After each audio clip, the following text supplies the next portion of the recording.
How do the people of America protect themselves?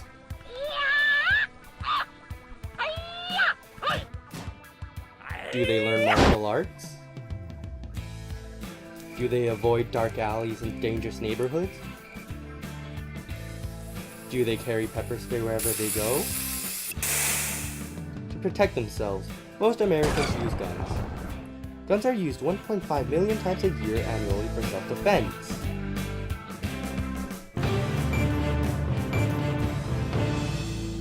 Are the president's kids more important than yours? Then why is he skeptical about putting armed security in our schools when his kids are protected by armed guards at their school? Mr. Obama demands the wealthy pay their fair share of taxes, but he's just another elitist hypocrite when it comes to a fair share of security. Protection for their kids and gun-free zones for ours. As you know, there was a mass shooting in the Sandvik Elementary School in Connecticut by a person named Adam Lanza who had a mental illness. At this very moment, how many more copycats are waiting in the wings for their moment of fame? From a national media machine that rewards them with wall-to-wall attention and a sense of identity that they crave.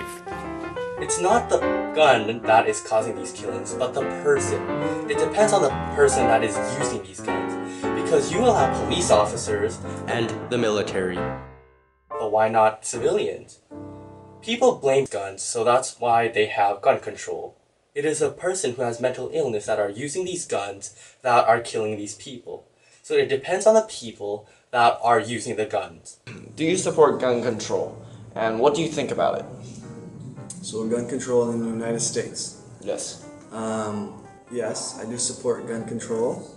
I think that people, because there are already so many weapons on the streets, that people who need to protect themselves from bad people also need to be able to have access to guns because there's already so many guns on the streets. So I think that if you were to take away guns from the good people, that would just place guns in bad people's hands and take guns out of good people's hands, which would maybe then increase crime. The NRA states that the only thing that can stop a bad guy with a gun is a good guy with a gun. Do you think that is correct? Unfortunately, I think it's gotten to that point where at least if the bad guy knows that the good people have the ability to defend themselves, I think that it may cause them to think twice before they do something. Do you think like during an attempt on your life, a gun would be the most useful tool to have? Depends on the situation, but if it was somebody that was breaking into my home or was threatening me or my life or somebody whose life that I love, then I think that might be the most efficient if you know how to use it. You were a police officer before, so how did you feel using a gun? And what advantages would we have with a gun during a crime scene or something? Okay. So as a police officer, another name for us was peace officers.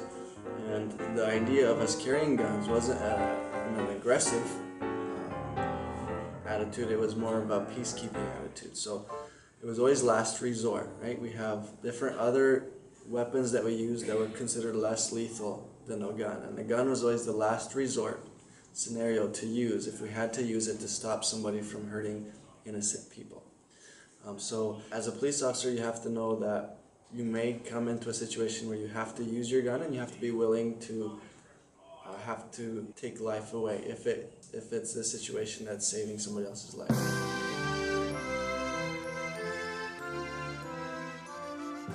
So, Mr. Tan, what do you think about gun control? It's not a topic that I've thought much of because I don't own any guns, right? But I could see that some level of gun control could be beneficial to society. That, as NRA states, that the only thing that can stop a bad guy with a gun is a good guy with a gun. So what do you think about that? I guess that's kind of a hard one to say because usually when you think of the good guys with the guns, that's policemen, maybe military, right? But then people could say the people that are getting broken into are the good guys, right? So I mean, you do have a right to kind of defend yourself. It seems like that would be a right, but I think, you know, if you pull out a gun and somebody attacks you with the gun or wants to rob you with a gun, then basically you run the risk of, you know, kind of escalating the violence, right? Because people that, I guess I don't know if this is statistically correct, but if someone's trying to rob you, they're trying to kill you. They're using the gun to threaten you. But if you had a gun, then you could escalate the violence more, it seems like. Do you think that assault weapons should be available to citizens? I don't think that you would need that to protect yourself. I mean, I guess if you wanted to protect yourself, I'd say a pistol, a rifle would seem like that's enough. Most cases seem a little extreme to me to have like an AK-47, because an AK-47 can like go right through concrete. It seems excessive. So who do you think should have access to actual guns? Well, obviously law enforcement should have, military should have access to guns. I could see, in a way, like general population could have guns because, you know, hunting is part of just like the recreation for a lot of people. So if you're hunting, you need a gun on this. Yeah. So I guess in some ways it's hard to restrict it just from the general population because some people do hunt, and some people actually do hunt for actually livelihood. So you've been in Canada for half your life, am I correct? Yeah, So what do you think of gun control in America? I think that gun control should be enforced, but there are times when the need of gun is necessary. So when your life is at threat during a robbery or when you are being assaulted? Yeah, So do you believe that citizens should have guns then? I believe that citizens of age that have licenses should have the right to have a gun. If people were to have guns, what do you think they should do to be able to have access to it? Should they have intensive training or like have licenses?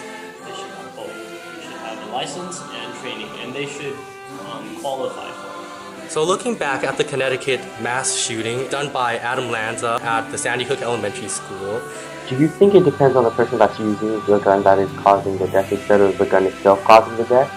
Yeah, I think the person that is using the gun has a large part in like what he does with the gun, of course. How can someone praise freedom and yet condemn that which gains and preserves it? If gun control is enacted, then things would go wild. If guns were allowed to roam free, then homicides, sexual assaults, and robberies, and all of those would be decreased and the world would become a safer place to live. There's about 450,000 crimes committed each year with guns. By contrast, similar surveys indicate that people use guns defensively about 2 million times a year. So that's about 4 to 5 times more frequently people use guns to stop crime rather than commit them. But if you were just to listen to the news media, you think if anything, the ratio is massively the other way. You know, I think a lot of that can be explained pretty simply without any reference to bias. The vast majority, 90-some% of the time that people use guns defensively, simply brandishing a gun is sufficient to cause a criminal to break off an attack. Seeing that, it has been proven that guns should not be banned, and if they are, it could cause much fatality and more chaos amongst society. As a wise man once said before, criminals love gun control and makes their jobs safer. If guns can't defend the people anymore, then what will?